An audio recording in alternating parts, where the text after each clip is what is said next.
Welcome to our presentation or podcast.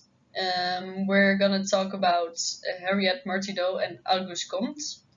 And we're studying at Pablo de Olavide. We're our Erasmus students, and I'm coming from the Netherlands. My name is San Bell. I'm living in Nijmegen, and I'm studying social work.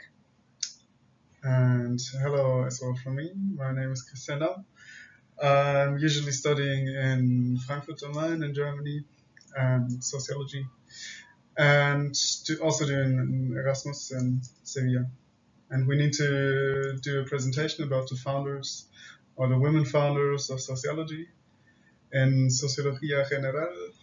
And therefore we got this book, The Women Founders of Sociology, which is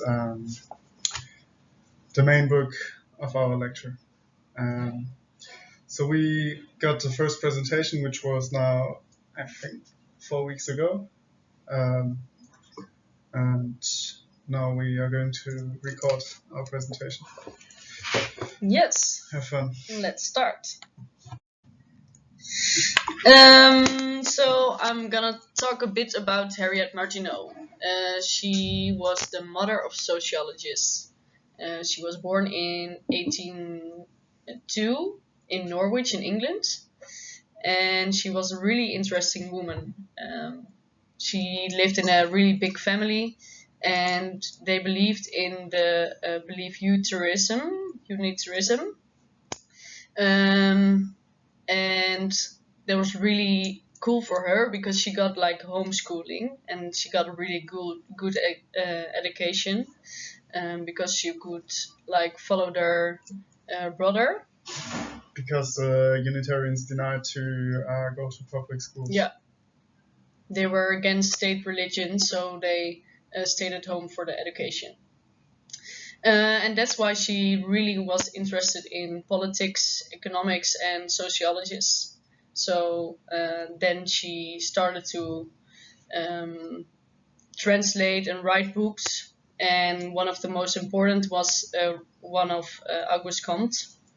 And that was really interesting because when she translated and summarized a book of him, he liked her version so much that he wanted to translate it back in French. So she first did it from French to English, and then he translated it back to French. So her name was on the book, and that's why she got really famous. Mm-hmm. And he as well. He as well, yeah. Well. And what's an important thing of her, that she lost her taste, smell, and she became deaf, and that's why she has like her hand on her ear, so she was like really observing people because she couldn't hear anything. It was a really important thing of her. Yes, now we're going to continue with Auguste Comte. He's a French philosopher and one of the founders of sociology, such as Martineau is. And what connects them, or why do we need to explain them together, is because they both believe in philosophy of positivism. The book Martineau translated into English was about positivism, a positive philosophy. And yeah, they're both known as one of the first sociologists.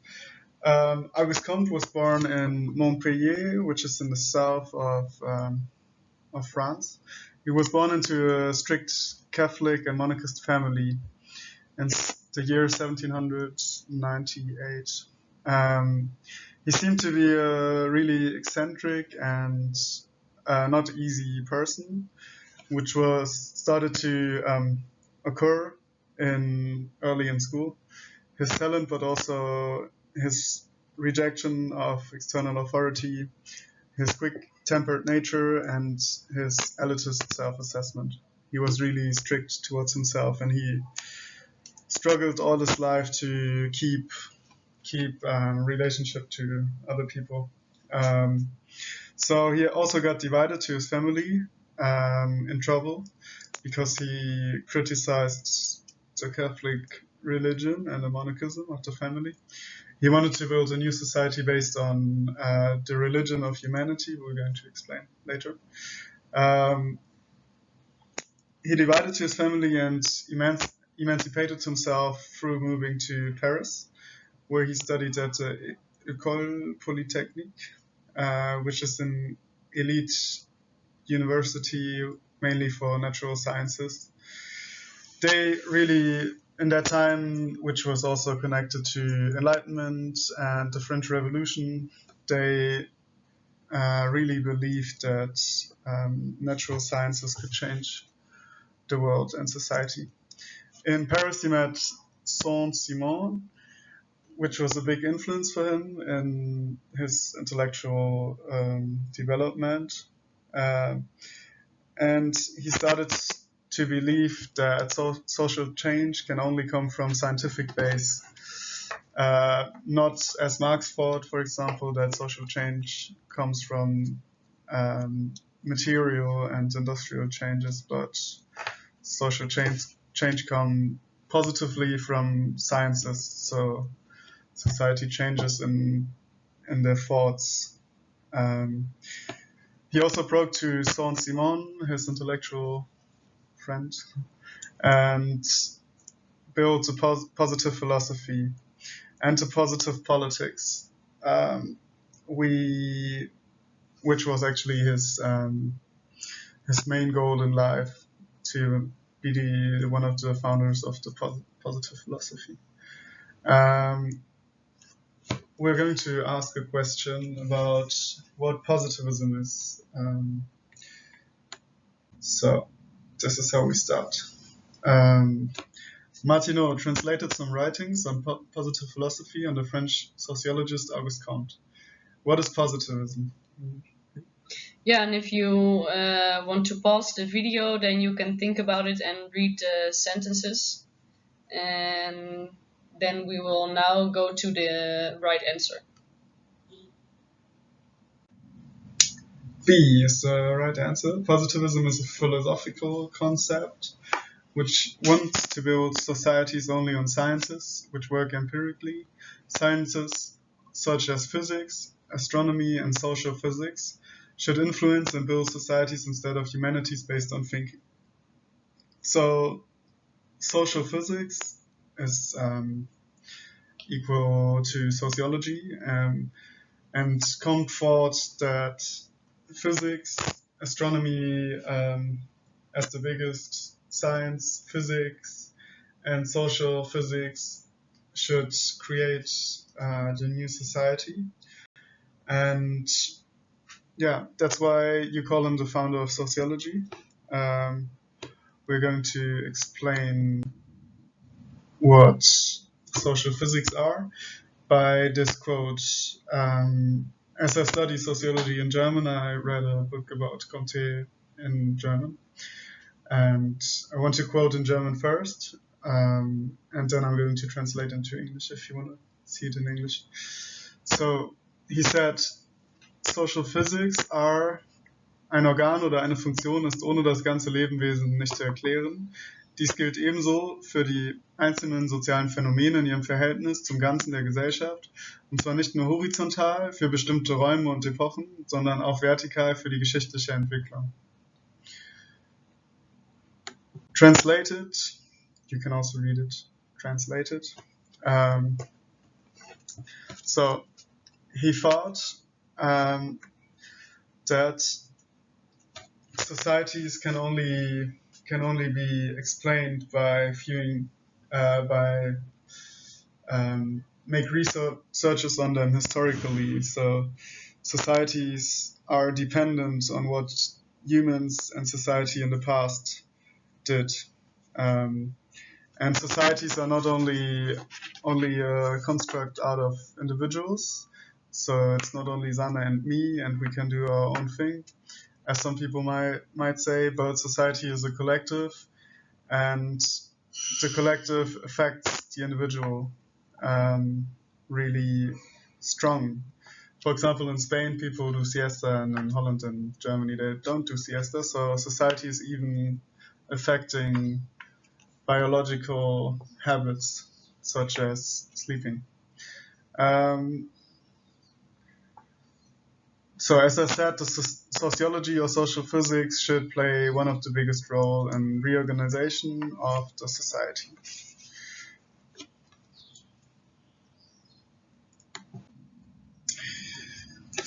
Those are the main things linked to Auguste Comte. He was the founder of social physics. He implemented or he created the law of the three stages, the religion of humanity, the ideology of modernization and enlightenment. Was also important to his thoughts. I'm going to explain all the things in detail after I read them. And which is also is important to understand Comte is that he suffered a lot of mental health issues, which caused asylums and psychiatry, and he also attempted suicide. He got married to a woman I'm going to explain, and she also died. This was the point where you could say that he turned a bit crazy, and also his theory turned to be a bit crazy. But I'm going to explain the law of three stages, which is one of the most important things for Comte. So as he is a positivist and has the strong belief that sciences should build societies and only sciences should be in charge of constructing societies, he thought that human and the individual thinking, but also societies are always affecting three stages. The first stage of development is the theological and fictive period, where people caught phenomena are caused by supernatural forces. So the first stage of development is that individuals think in a religious way and think society or their habits are caused by supernatural forces.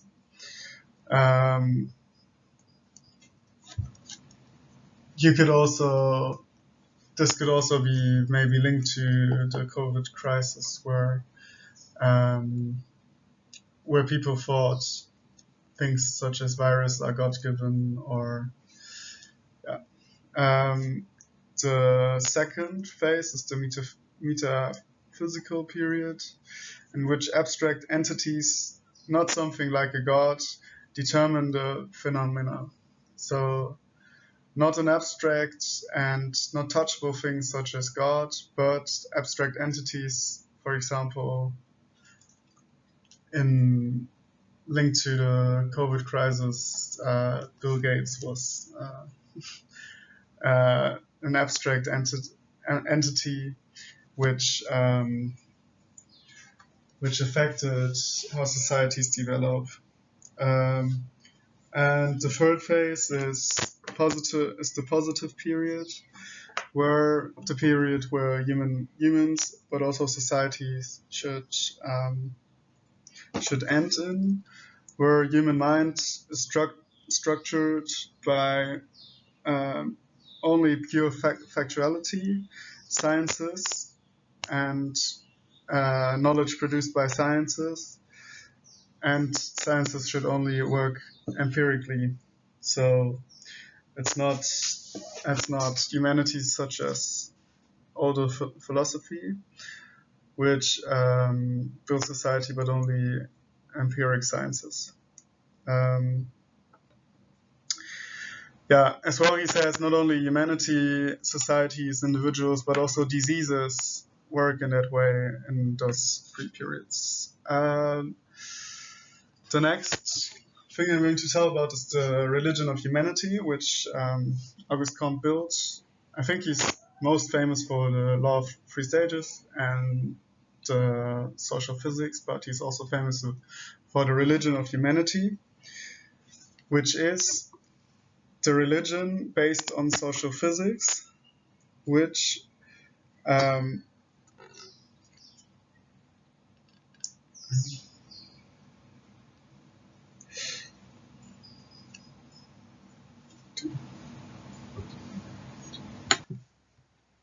So, due to the religion of humanity, or humans themselves shouldn't only believe in an abstract entity such as God, but they should build a religion which is based on their kind. So, the belief or religion is no longer Christianity or abstract things, but the religion is you and me, and mostly what human beings achieved. So sciences should be the religion, or human who achieved unusual things. And according to religion of humanity, faith is not anymore something for uneducated, fanatical women or children. That's what he said. But faith, as the religion of humanity, should have sermons on the inspiring human scientists in history. Those who served humanity should be the saints. And as I said, the time he turned crazy was when he wanted his wife to be one of the biggest saints, and all the churches where sermons for religion of humanity were pictures of his wife should be in the church. He also thought that religion of humanity could improve the individuals and their knowledge by getting to know humankind better, and by that getting to know yourself better. The religion of humanity also should abolish individuality at one day, and there should only be the collective of society, and everyone should believe in the religion of humanity. This was also a point where he was criticized for. As I said, important was the ideology of modernization and enlightenment. He thought societies would always rise and be better and could improve, and at one point there's a perfect society, which is also probably according to many philosophers not true or criticized. We're going to come back to Comte later, but now we're going to have another quote about Comte, which is: "The practical organization of society will always be determined by the rich, the strong, and the powerful." When we had our presentation in class, we discussed about this quote, and according to many, this unfortunately is true. Comte also thought like this. I think there's one more quote. Yeah. Comte's sociology and his religion of humanity are dead. Someone said. For example, in Frankfurt, there was the Frankfurt fight of positivism. So Marxist theorists such as Adorno had a fight in the 1960s where they discussed if sociology and philosophy should only build in terms of positivism, which also means that broader thoughts which could reform societies deeply are not allowed according to positivism, because it thinks in the box. That's what Adorno and those people said. Okay, we're going to continue to Martineau with this question. So, Sam. Yeah. Harriet Martineau grew up in a family who believed in Unitarism, what I told you before. What do you think fits the best with a Unitarian belief? And you can just pause the video again to look at the answers, and then we will now go to the answer. It's B. They believe that every person has his own moral and ethical feeling about what is right and wrong. The Unitarism wasn't a Christian belief, and they really refused the state religion. So that's why she got a home education. They thought that there was like one God and not like the Christians. They believed in the Trinity. God is Trinity, so you had the God, Father, the Son, and the Holy Spirit. But the Unitarianism thought that there is just one Godfather. And they said everybody should act like by his moral and ethical feelings. That was really important.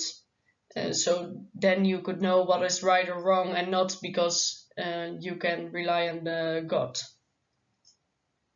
So that's it. In Martineau's life, it was really important to travel, and she could observe really good. What I told about her, that she was deaf. What do you think Martineau's definition of observing while traveling is? And you could pause the video again.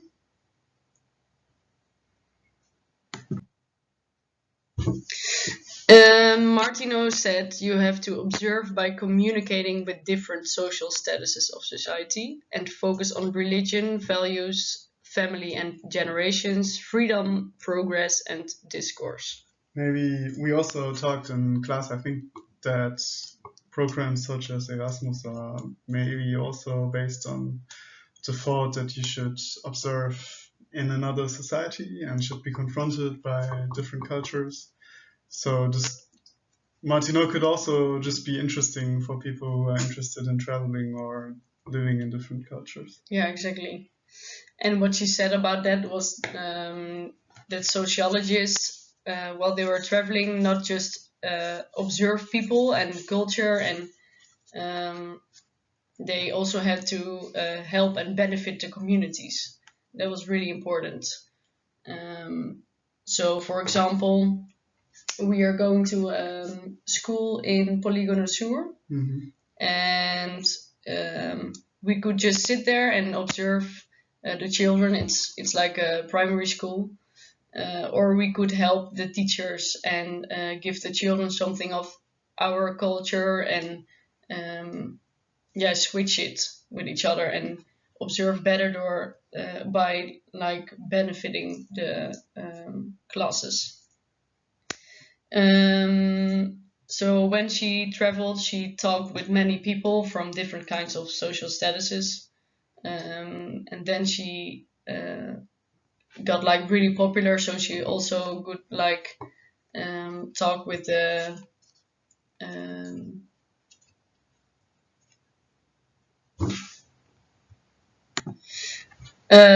president, and also like the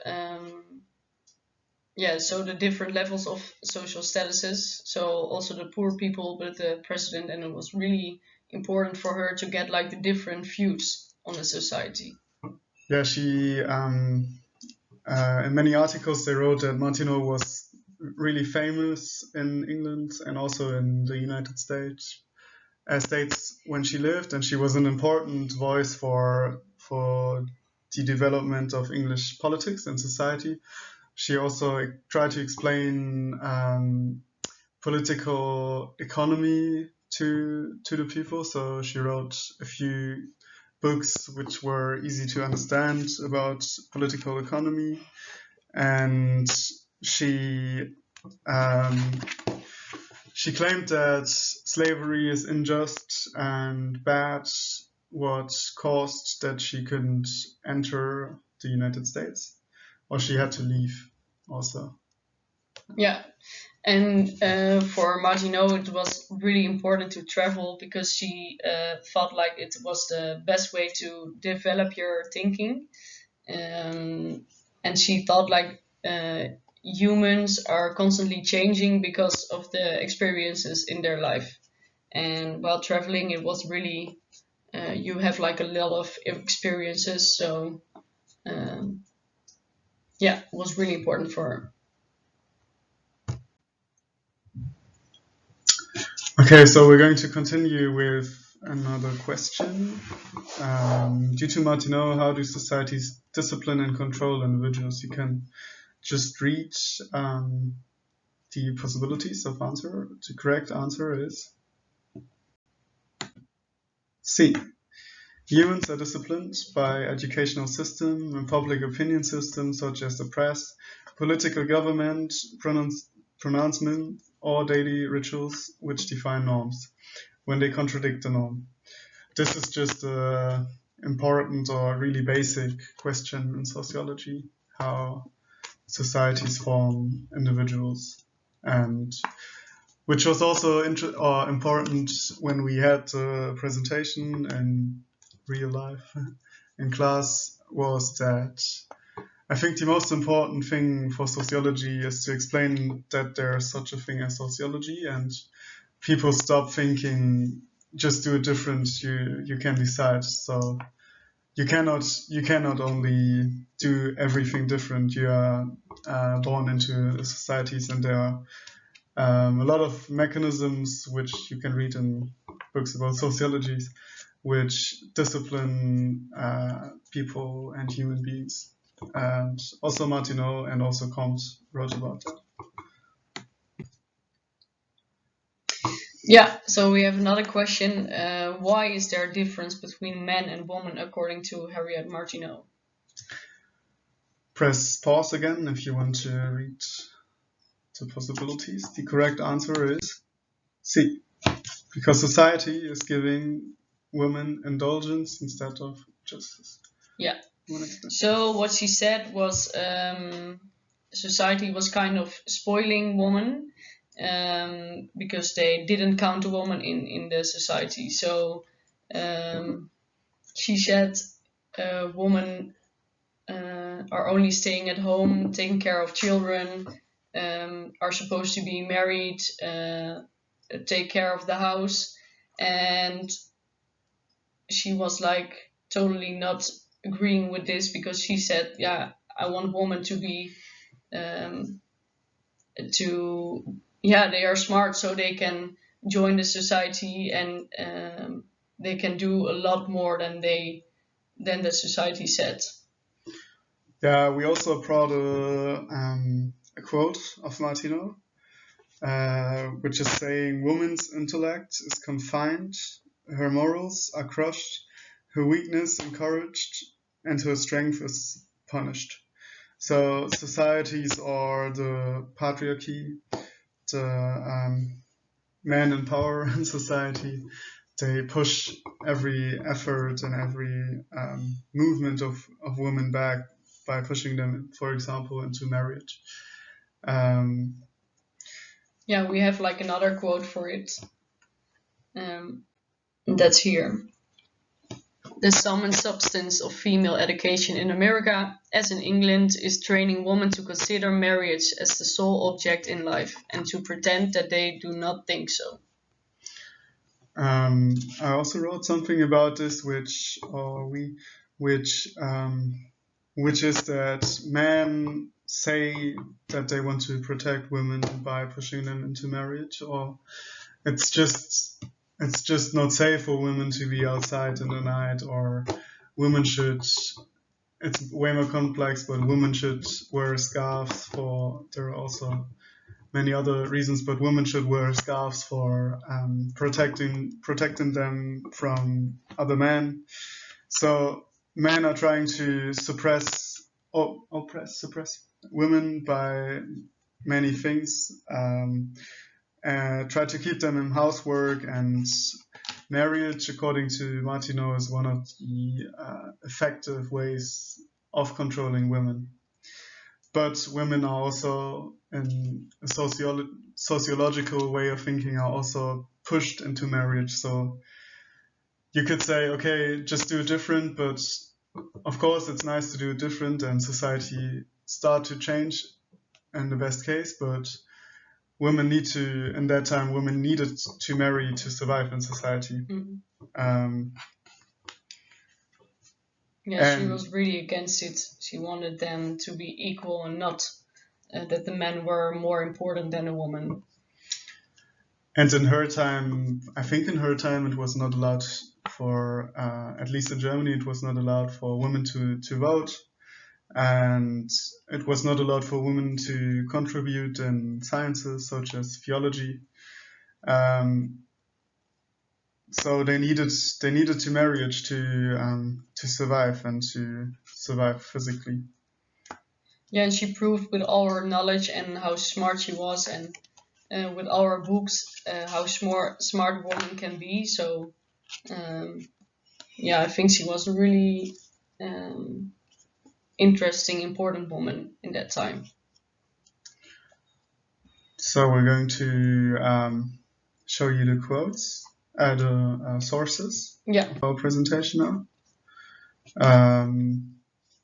So those are the sources, the main sources, mainly the women founders of sociology, which is the main book of our course. Also interesting for German students is Klassiker der Soziologie, which they published a book about, a text about Comte, or the other articles are also interesting to read. Yeah, so this was our presentation about the course Sociology from Pablo de Olavide. And I hope you have some more knowledge about the two persons. Bye bye.